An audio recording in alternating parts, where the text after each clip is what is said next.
এই যে ওভেনে আমরা কড়াইটা নিয়ে নিলাম। এইটা ভালো করে গরম করতে দিতে হবে। কড়াই আমাদের এখানে দেখো অলরেডি গরম হয়েই গেছে।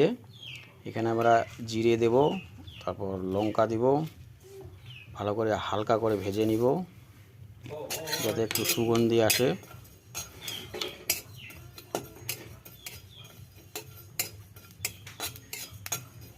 এটা অল্প নিয়েছি, যদিও আমরার হিসেবে এটা অনেক পরিমাণে কম আছে।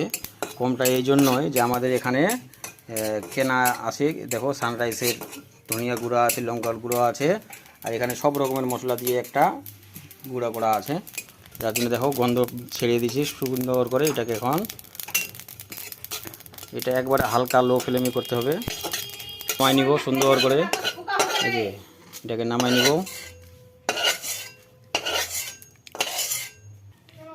এরপরে তেলে একটু গরম করে নিব, পরিমাণ মতো তেল দেব। তেল বেশি না দিলেও হবে। এখানে তেলটা যখন গরম হয়ে যাবে তখন এখানে লঙ্কাটা একটু হালকা করে ভেজে নিব।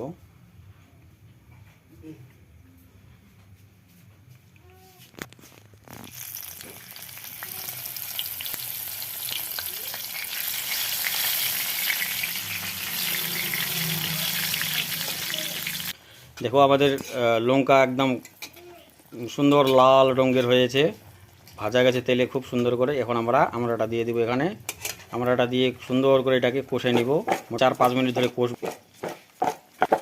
এইটা দিব ওখানে গরম তেলে।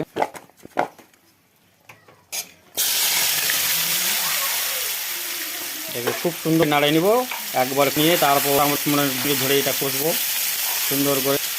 তারপরে যাবো পড়তে দেখো আমরা এও স্পুনও ছাড়ছি না। তোমরাও আমরা তৈরি করে বাড়িতে টেস্ট করতে পারো। দেখো খুব সুন্দর করে এটাকে 10 হলে এইভাবে কষতে থাকবো।